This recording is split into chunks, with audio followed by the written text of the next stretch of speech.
Hi everyone, it's Alex here at Sestrian Capital Research. Welcome to our Tech Select Pro weekly webinar. It's currently the 27th of September and it's 5 o'clock Eastern for the benefit of the tape. Okay, so this webinar forms part of the Pro series of webinars that we run in our Tech Select Pro Substack. So if you're a professional tier member of that Substack, you normally get access to this weekly. So we cover the tech stock issues of the day, usually a quick look at the Nasdaq, and we do live Q&A, be that in chat here in the system or audio as to your preference. These last couple of weeks, we've run these on a free, anyone's welcome basis. This will be the last one of those this year. And so we'll post the recording on YouTube as always. That YouTube will be free for all to view, and then we'll go back to a members only webinar weekly from now on. So if you do want to join these going forward, that's great. But then go and sign up for our Sestrian Tech Select Substack. You can find details on our website. Choose the Pro tier subscription, and you'll have access to these things weekly.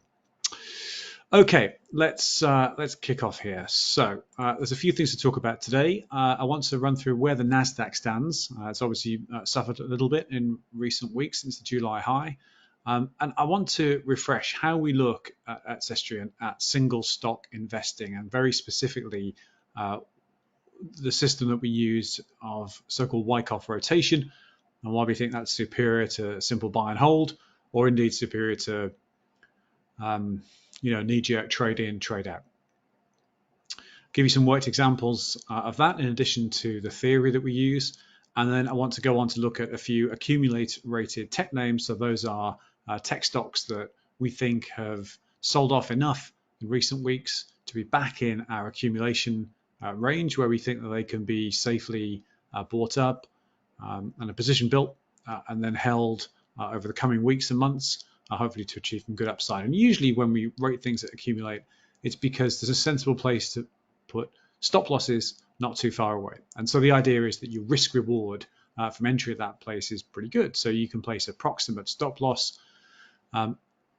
and the upside multiple of that loss looks pretty good. We'll walk you through a few of those names in due course. As always, we run on a live Q&A basis. So if you have questions, points, comments, anything at all, then there's two ways to get those across. Either unmute your mic. Everyone's set up here that if you're on audio, you can unmute and just shout into the system. Alternatively, you can use the question or the comments function in the website platform right here. I'll leave it up to you. Very often with these sessions, I find that we don't get immediate Q&A. We get questions come in by email or chat thereafter. That's absolutely fine. If you can't use audio, or you can't think of the question straight away, or you for whatever reason you don't like to participate live, no problem at all. Always take questions after the event. Again, the recording will be posted for you on YouTube, and you can always post comments and questions there too. Okay, before we do any of that, let's move on and let's do our standard disclaimer. So this webinar is intended for US recipients only, and in particular, it's not directed at nor intended to be relied upon by any UK recipients. Any information or analysis in the webinar is not an offer to sell or a solicitation of an offer to buy any securities. Nothing in the webinar is intended to be investment advice, and nor should it be relied upon to make investment decisions. Sestrian Capital Research, its employees, agents, or affiliates, including the presenter of this webinar or related persons, may have a position in any stock, securities, or financial instruments referenced in the webinar. Any opinions, analyses, or probabilities expressed in the webinar are those of the presenter as of the webinar's date of transmission and are subject to change without notice. Companies referenced in the webinar or their employees or affiliates may be customers of Sestrian Capital Research. Sestrian Capital Research values both its independence and transparency and does not believe this presents a material or potential conflict of interest or impacts the content of its research or publications. Okay, let's get to it. Let's take a look at where the Nasdaq stands right now. So let's just change screen and look at the Nasdaq chart. We're going to look at the longer and the shorter degree chart. So first of all, let's deal with the larger degree. So for those of you who attend these webinars regularly, this won't be a new chart for you, but it's rather the point, which is it's held pretty well for the last couple of years. So our base case, meaning our most conservative, most cautious case, is that we think the Nasdaq is headed for an all-time high sometime in the next, let's call it 6, 9, 12 months, something like that, possibly faster, but let's call it that range. Why do we think that? Well, because the technical analysis pattern that we use, these Elliott waves and Fibonacci retracements, say so. Now, there's nothing particularly devastatingly insightful about Elliott wave and for Fibonacci analysis, any standard technical method will probably tell you something similar. This is a method that we use and we like, and it works for us. And this is tracing out a standard 5-wave pattern that's moved up quite nicely since the 2018 lows. And when I say standard, it means that the up moves, the down moves, the up and the down have all respected recognizable Elliott wave ebbs and flows, and also the measurements of the up waves and the down waves have respected typical Fibonacci extensions on the way up and retracements on the way down. So that doesn't mean the future is baked in stone. It doesn't mean what we forecast will definitely happen, but it does mean that the pattern recognition has worked quite well so far, and the longer it works for, arguably the better a chance it has to work in the future. So our base case outlook, something like this, from the 2018 lows, the QQQ, which we use here as a proxy for the Nasdaq, and this is pure price, by the way, this is not total return, doesn't include dividends. Put in a wave 1 high just before the COVID crisis, 78.6, wave 2 retrace, so a big spike, sell-off down that surrendered almost 80% of the value that had been built up in the prior year and a half or so. Then we get a spike reversal of this wave 2 low. A couple of things happened. We had Q1 options expiry and a wall of dealer re-hedging as dealers covered their short hedges. We then got a flood of federal liquidity, and that rolled in all year, coupled with an over-enthusiasm for tech stocks based on the bringing forward of demand for tech companies' wares to help distributed working and so on. And we got a wave 3 high, a perfect 2.618 Fibonacci extension, wave 3 high, and it hit that high in November 21. Couldn't really get over the high, thought about testing it again in December, and then in early January 22, couldn't, and then turned into a wave 4 down that troughed in October of 2022, and that was a 61.8 retrace, again almost to the dollar, so a classical wave 4 low. And another way you know it was a wave 4 is it didn't break this wave 1 high here. With this reversal, we're in a wave 5 up most likely, and typically you'll see a wave 5 terminate somewhere between the 61.8 and the 78.6 Fibonacci extension of the wave 1 to 3 combined, and that would put QQQ finishing somewhere in the 420 to 460 range, let's say. Now we can come up with a more bullish case. We talked about that in webinars previously, and it's quite possible this is too cautious, but that's not today's problem.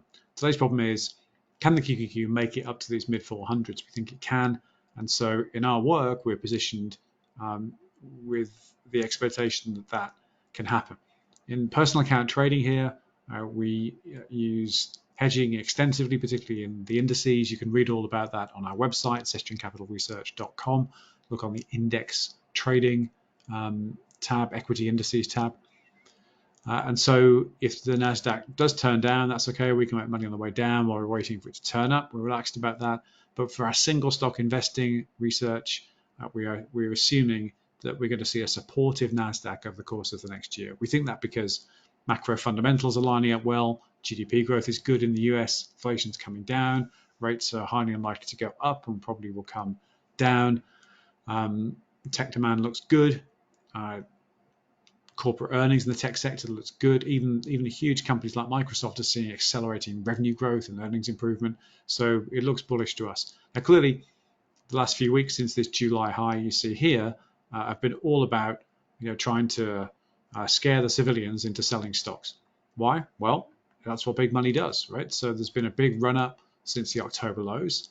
Plenty of large asset managers missed these lows here, want a do-over, and so wresting some stock out of some unsuspecting retail and momentum levered hedge funds hands right around here in readiness for another move up makes perfect sense. Let's zoom in a little bit and let's look at how the Nasdaq has moved since the January lows. Now this here is an NQ futures chart. The levels correspond approximately to the index levels, but what we're looking for really here is, again, can we see evidence for a continued move up? And the answer is yes. So again, in this Fibonacci and wave pattern that we use from the January lows, we get a wave 1 up, the peaks in early February, a 50% retrace wave 2 down, down into mid-March, and then a big wave 3 up, a 200% extension of that wave 1, wave 3 up that peaks in the middle of July. we then get a, again, textbook pattern, a so-called ABC correction that looks like this. There's the start there. There's your A wave. There's a B wave high, and here's a C wave down.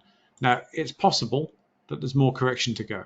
So very often in an ABC correction, which is a characteristic of this wave analysis, you'll see that the C wave, that's the drop from B to C, may not terminate until it's equal to the drop from this point 0 to point A, and that would be a bit further still.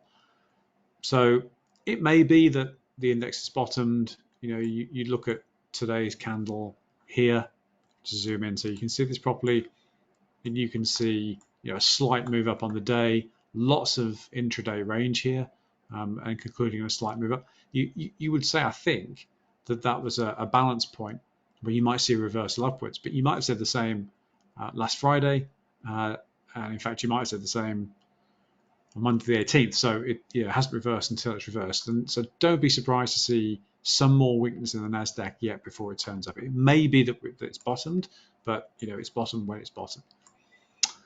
Regardless, we do think this is going to turn up, and if it turns up around now, let's say that today's low was the low for the sake of argument, then again we would expect this wave 5 high here to finish somewhere between the 61.8 and the 78.6 extension of this wave to 1 to 3 combined, placed at the wave 4 low. And that would put the Nasdaq, the NQ futures, up into the low 18,000, something like that, which would be a new all-time high. So we'll see if that happens or not. But that's certainly our expectation. Now, let's step back for a moment to our presentation here. So I'm just going to switch screen once more.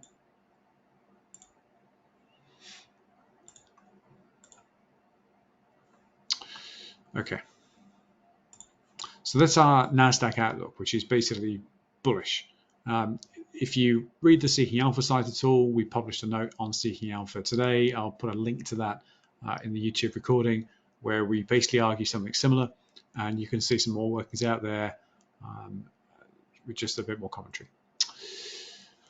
Okay, before we move on to some single stock commentary, I want to walk you through how we think about single stock investing, because it's different to many services that you'll see out there. So our assumption here is that there must be a better thing to do than just buy and hold. You know, the argument that says buy and hold is the ultimate strategy. It's for, you know, diamond hands and, you know, all that. I don't think it's correct. I think that's in the interest of the asset managers who tell you it's the right thing to do, because that way they end up managing lots of your assets and charging you for them, whether the asset be increasing or decreasing in value. Stocks are volatile, and tech stocks are particularly volatile. They're sensitive to changes in base rates. They're sensitive to changes in earnings trajectory. They're crisis prone, all of that. And the volatility that can help you on the way up can hurt you on the way down. And so what we're always looking for is, you know, how can you take advantage of that volatility by trying to work out when it's a good time to be buying, accumulating a position in a particular stock. And so rather than just writing a big check on day one and saying, well, now I own, you know, Apple or Microsoft or whatnot, taking your time to build up a position carefully, usually when that stock is at some sort of local low. And then when is it right to sit back and do nothing? When late money arrives and bids that stock up. And then when is it right to say, well, I think I'll take some profits now? You know, of course, it could be that if you hold a stock like Microsoft forever, there's a good chance it keeps going up, you know, essentially forever. But why not take profits when it's at a local high if you can work out when that is? Now, no one can do this perfectly, of course not.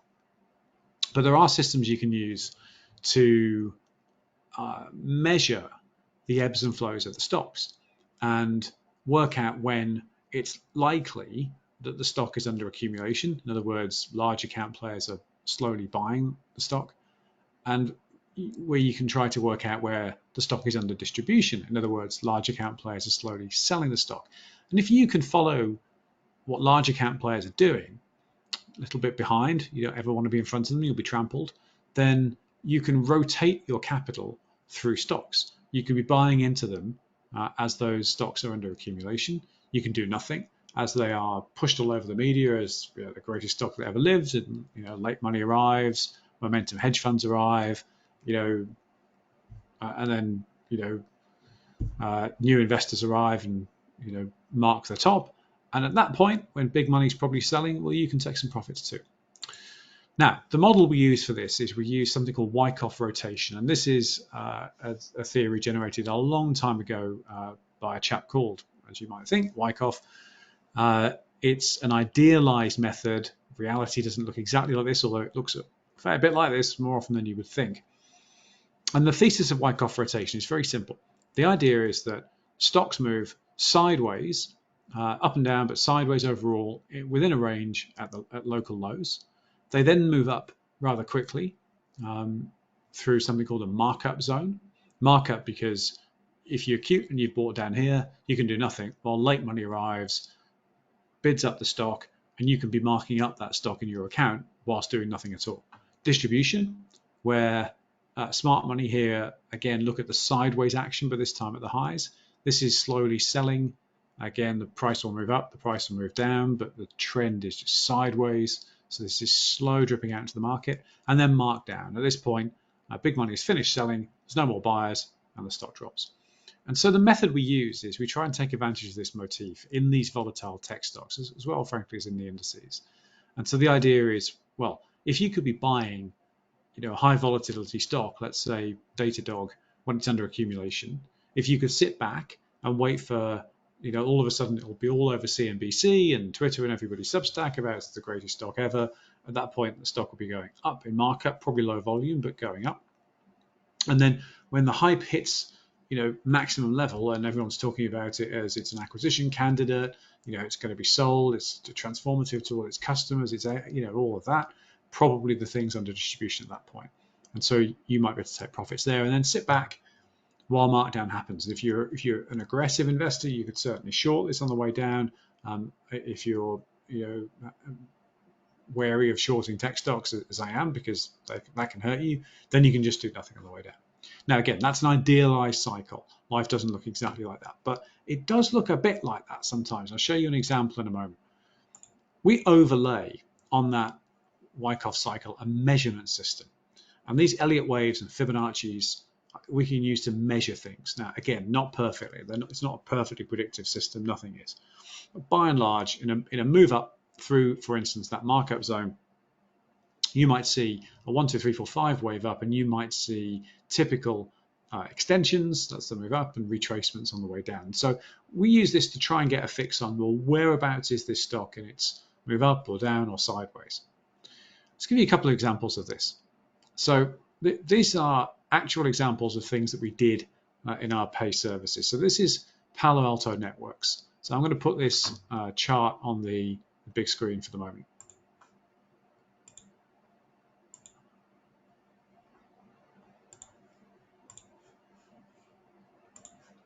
Okay, so let's get Palo Alto up here.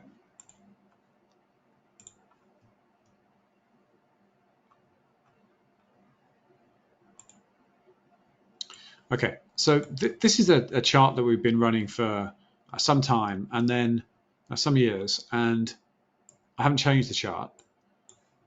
When this high was in, Palo Alto Networks didn't peak at the end of 21 like most tech stocks did. It actually ran really nicely up into Q1 of 22, so it peaked in April 22. And it then sold off. It went through its own, again, you can see it here. You can see an A, B, C correction right here. And it puts a low in January this year.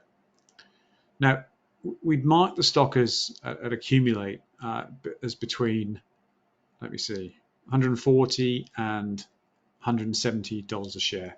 Now, if you think that's a wide range, well, there is some width in there, but the whole point with this accumulation is that if you are a truly big account player, I don't mean $1 billion or even a $10 billion hedge fund, I mean a big insurance company, then a stock like Palo Alto, if you're building a position in this thing, you can't buy it in one go. You'll move the price. And so you have to go slowly.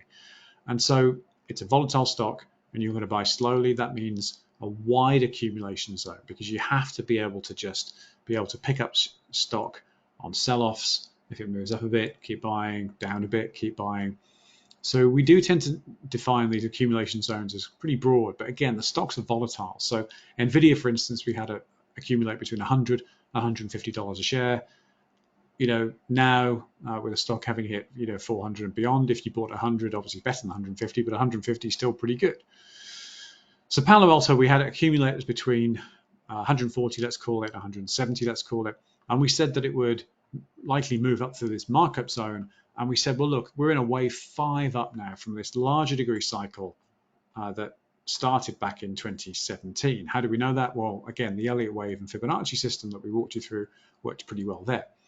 And we said, well, look, a wave 5 tends to terminate somewhere between, we said, the 78.6 and the 61.8 extension of wave 1 to 3 combined. And in the case of Palo Alto, that meant we thought that the price would top out somewhere between 240 and 270.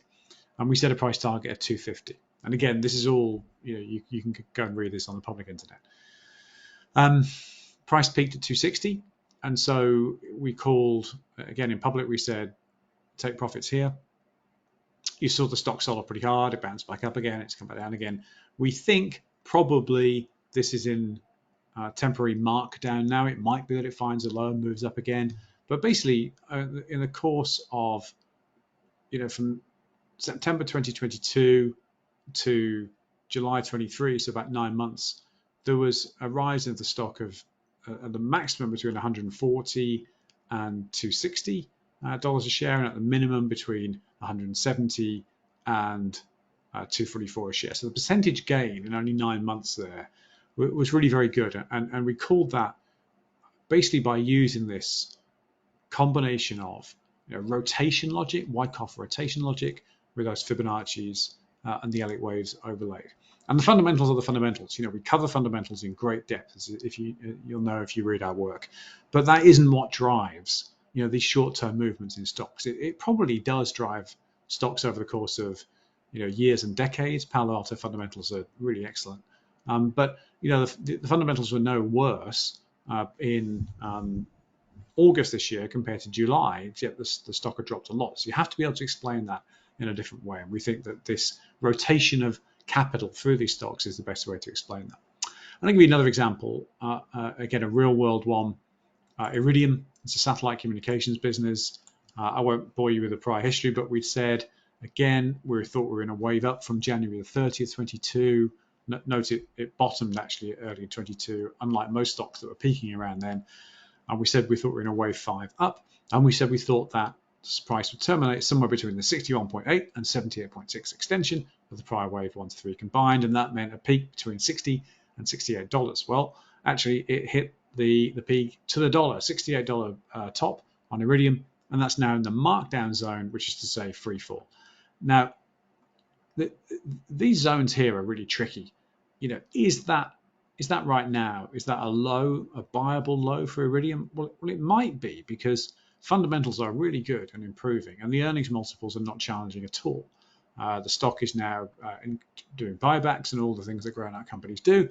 So it could be that the thing is about to reverse now. But what if, in fact, it's in an A, B, C correction? We'll just relabel that correctly.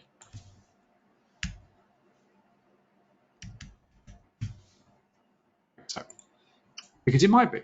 And so what we tend to do with these things is wait. We're looking for high probability entry points.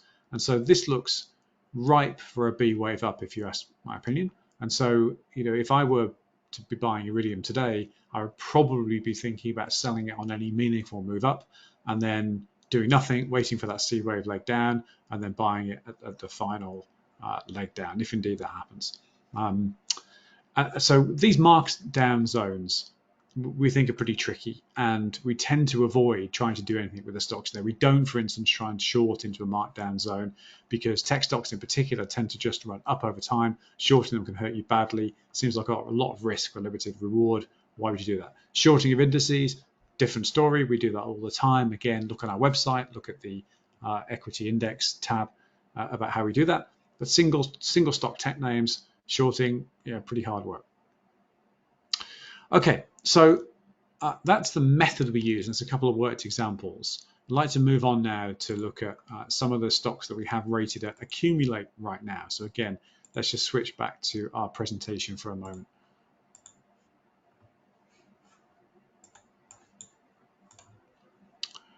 Okay, so I'm going to take you through 4 charts, and we're only going to do charts today. We won't do fundamentals. So it's AMD, Datadog, Pinterest, and Qualcomm. So just a quick word on fundamentals. AMD, okay to good. Datadog, good to very good. Pinterest, good to very good. Qualcomm, not very good, but probably improving. That's the fundamental picture. And as we provide earnings write-ups in our Tech Select Substack, you can see those. If you're a pro tier subscriber in Substack, you can click into the pro resources page, and you can click through there to look at. There's links to all of our earnings reports on the covered stocks, and you can also look at the current rating, and you can click on the chart link to get our current chart on the stock as well. That's if you're a pro tier subscriber to our Tech Select Substack. Okay, so let's look at each of these charts. Let's switch back into charts, and let's start with AMD.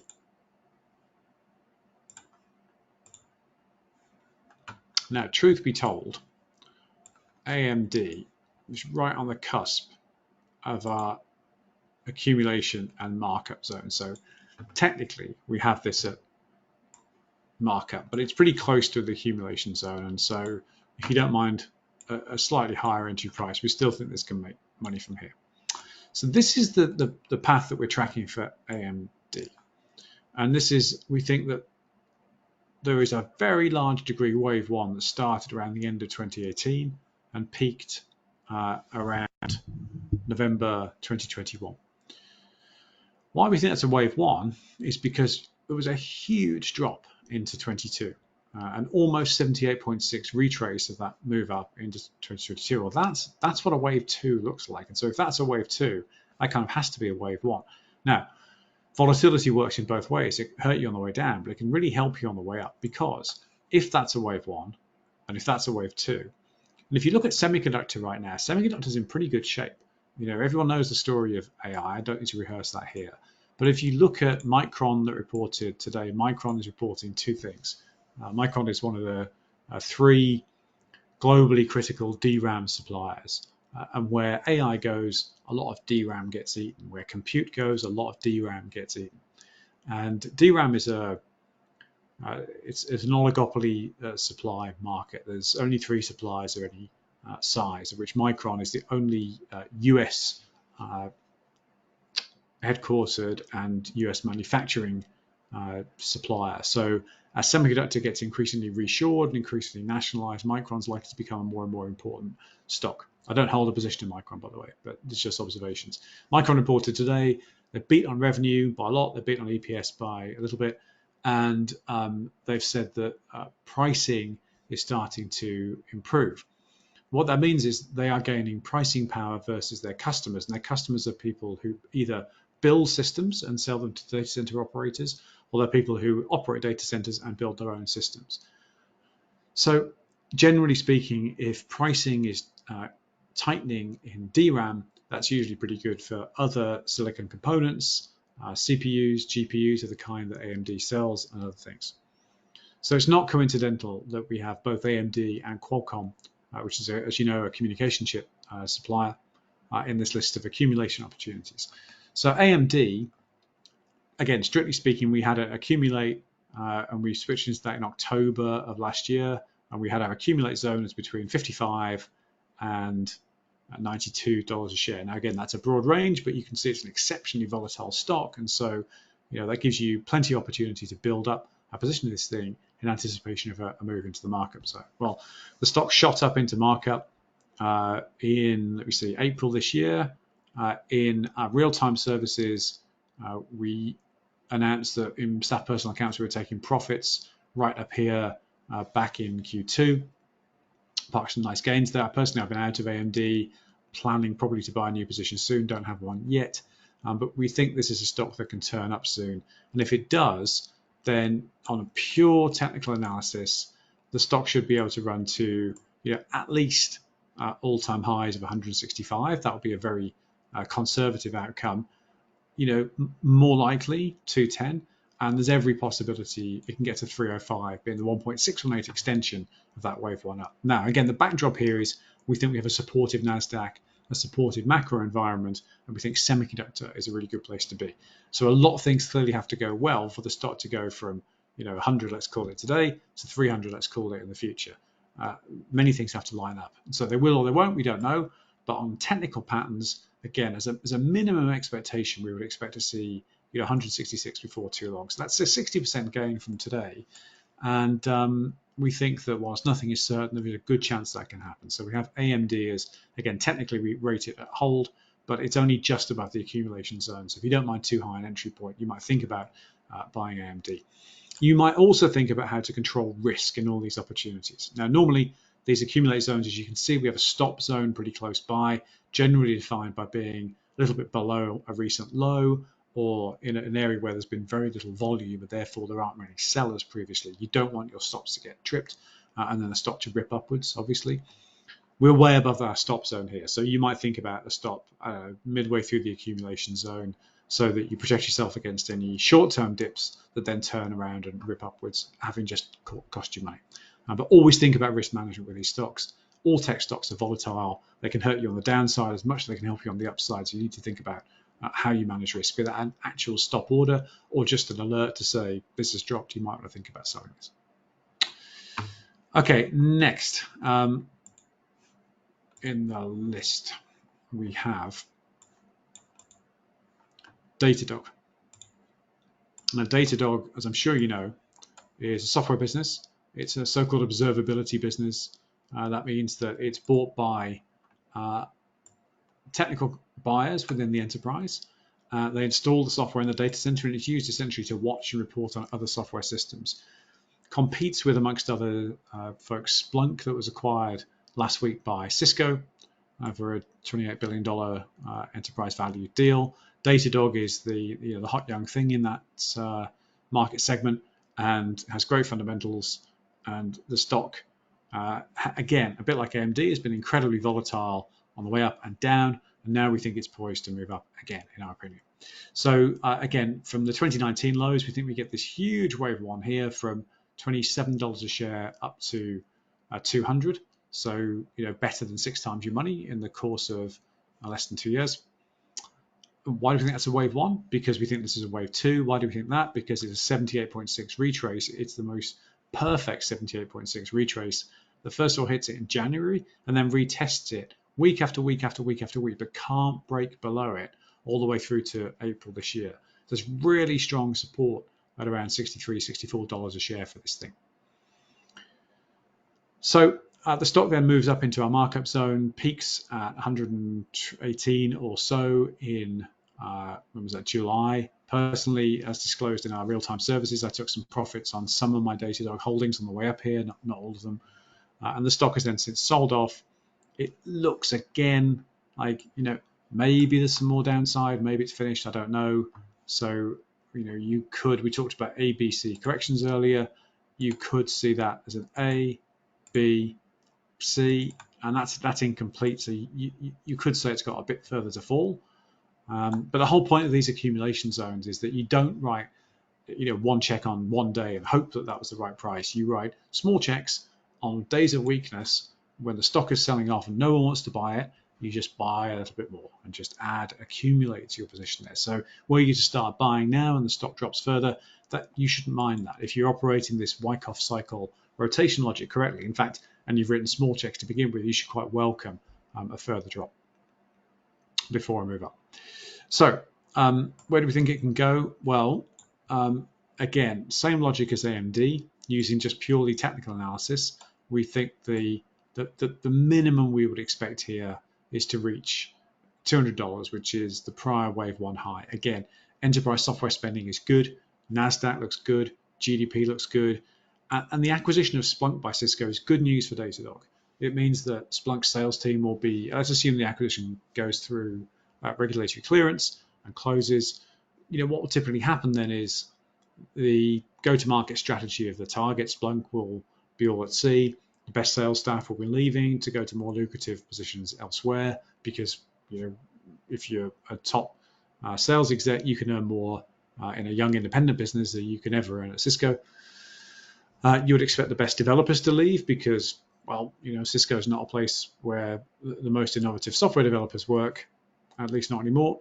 And so you would expect to see an exodus of talent from Splunk into places like Datadog, and Datadog will be capitalizing on Splunk's sale right now in the marketplace. They'll be out telling all of Splunk's customers that development will slow, their top salespeople will leave, best developers will leave, and product will ossify, and that companies like Datadog are poised to take market share, and I think they're probably right.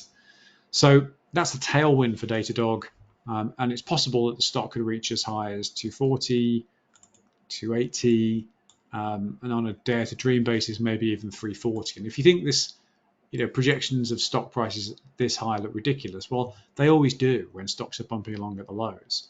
I've said this before, but if you were to look at the NVIDIA chart,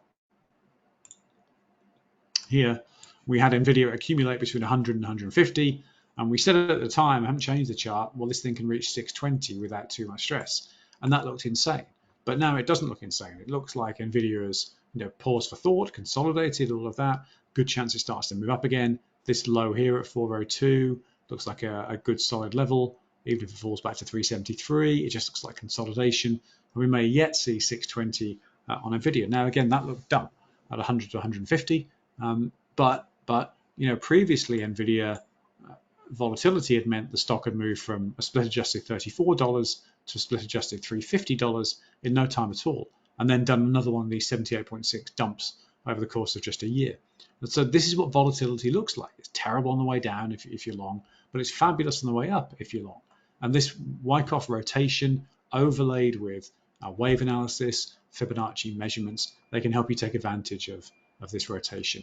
And as you can see, buy and hold in NVIDIA, sure, no problem. If you bought in 2019 and you held all the way up here, well, you're up, good. But you would be up more if you worked out to cash out at the highs here and then start buying again the lows. And of course, that's easy to say, hard to do, but it's much easier to do if you have a system. And this rotation, wave, and Fibonacci system is by no means perfect, but it's pretty good. And operated correctly, it beats buy and hold considerably. So back to Datadog, if the technical pattern holds, we ought to see the stock hit 200 and then maybe move on to be as high as the 340s.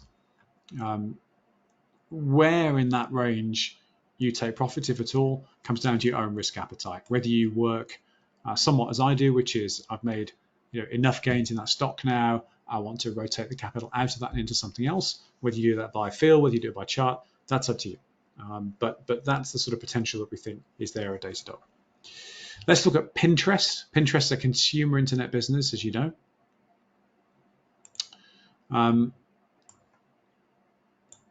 And we use a slightly different charting method here. So we chart from a notional $0 per share, which is obviously a notional thing. The stock wasn't ever there and hopefully won't ever be there. But as a chart artifact, as we're doing technical analysis, it can work quite well. And if you look at this, we have this notional $0 per share here, rising to an actual $90 per share up here in early 2021. So stock got hit hard in 21. It didn't wait for the year end to fall. It puts in around a 78.6 retrace of this move from a notional zero up. And then it's just started to trend up and accumulate sideways here. Now, what's happened at Pinterest is the founding management team has essentially been ejected. The company had proven effective at doing a couple of things. One, it raised a boatload of money at IPO and didn't spend all of it. Good for them. They've proven effective at gaining lots of users, not so effective at monetizing those users. And so an activist investor, Elliott Advisors, came in and has gradually worked through, put in their own CEO, CFO. The company's been restructured. It's cut heads aggressively. And we believe is being structured to be sold. We have no evidence for that other than, again, pattern recognition. We've done this for a while. We said Splunk would likely be sold, and it was. We've kind of about 6 or 7 other calls like that have worked out. So gut feel here is that Pinterest probably will be acquired. But if it isn't, it's making out like a stock that can move up.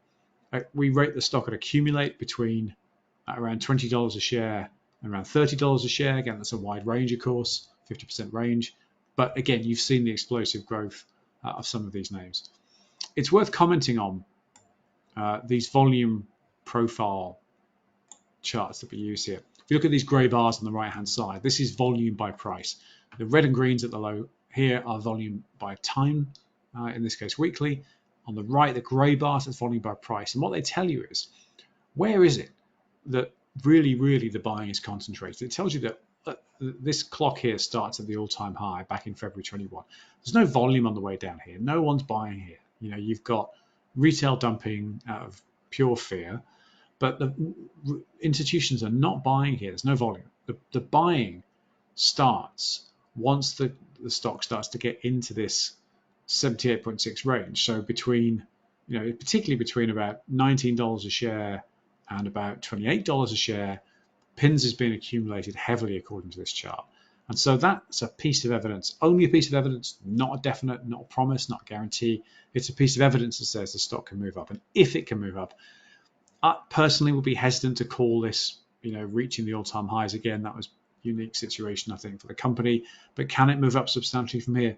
Yeah, I think it can. And were it to be acquired tomorrow, you'll probably see something like a 30 to 50% premium, you know, overnight. And if it's not acquired, you can probably make more than that as time goes by. Stop zone, well, again, volatile stock. What we're suggesting here is a stop somewhere below 19 bucks a share, because again, volume drops off here. So there's been no real sales down here of any volume. So if you wanted to put a stop that would protect you somewhat but didn't get tripped on a random market dump, then you'd think about it, you know, in the 15, 16, 17, 18 range, something like that. Personally, I have held pins through this period, took profits on part of my stake earlier this year, kept the rest of it, and I'm looking upwards to try to take some profits on the stock later on this year too, or maybe next year, we'll see. Lastly, let's do Qualcomm. Qualcomm, another semiconductor business, as you know. So all the comments I made earlier about AMD, about Micron, about the Nasdaq all hold true. And this is where Qualcomm is tracked. Qualcomm, if you're not familiar, is fundamental to pretty much everything that matters in wireless, particularly cellular wireless. So they invented many of the codecs that cellular depends on, and the company sells many different forms of radio frequency chips, be it actual chips or designs. The company was a major supplier to Apple. Apple declared they were going to make their own components instead of using Qualcomm. They've struggled with that, and the reason Apple have struggled with that is, you know, RF comm devices are harder to design and a little bit harder to manufacture in some ways than are digital devices. So it's much easier for Apple to design and produce CPUs than it is comm semiconductor devices. And the reason is because RF and comm is analog. It's real world. It has to deal with, you know, the actual world all around us, the air all around us. Whereas CPUs just live in a digital domain. Analog semi is much harder than digital. And so it's not really any surprise that Apple's had to wind back its commitment.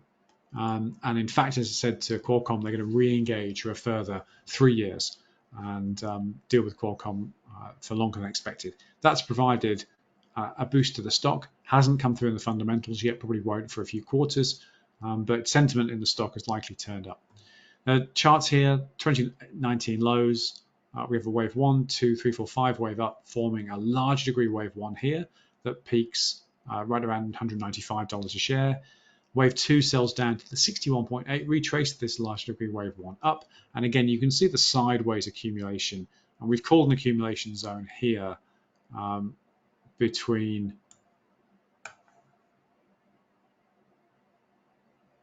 about 106 and 123. In truth, you could probably push it up to that other high volume bar there, grey bar, and you could say between 127 and 106 it's probably buyable.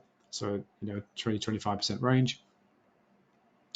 And we think Qualcomm can move up. Now again, I'm not sure we'll get the sort of explosive growth in Qualcomm that we would expect to see in maybe an AMD or a Datadog, but for sure we think we can get some significant price movement.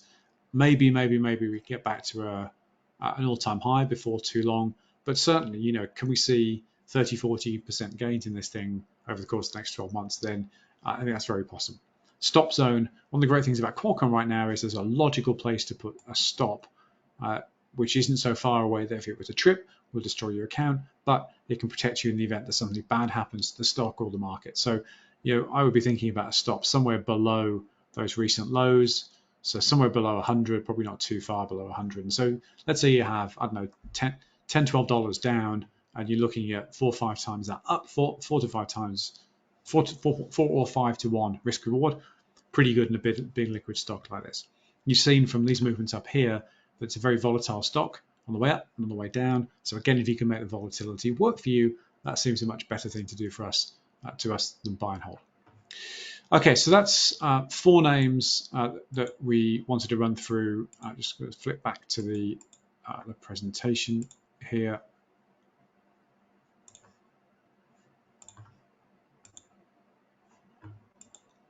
So 4 names we rate at Accumulate. AMD, again, technically we're a hold, but it's just above the accumulation zone. We think there's plenty of upside.